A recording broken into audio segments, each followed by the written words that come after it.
أنعمت عليكم وأني فضلتكم على العالمين.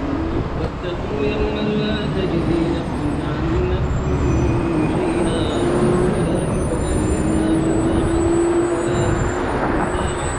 ولا يقبل منها شفاعة ولا يؤخذ منها عدل ولا نجيناكم من آل فرعون يسومونكم سوء العذاب يذبحون أبناءكم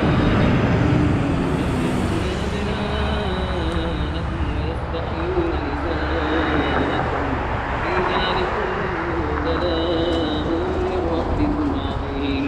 وإذ فرقنا بكم البحر فأنجيناكم وأغرقنا آل فرعون وأنتم تنظرون.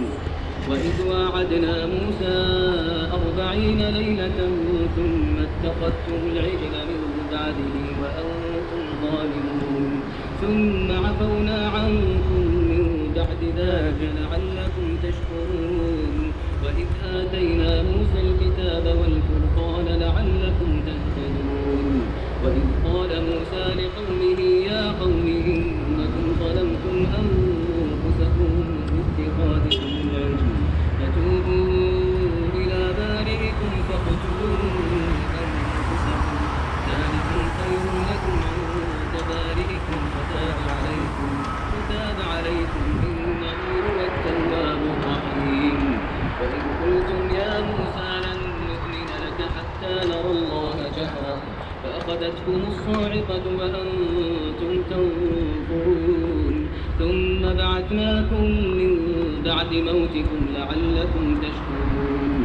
وظللنا عليكم الغمام وأنزلنا عليكم المن والسلوى كلوا من طيبات ما رزقناكم وما ظلمونا ولكن كانوا أنفسهم يظلمون. وإذ قلنا ادخلوا هذه القرية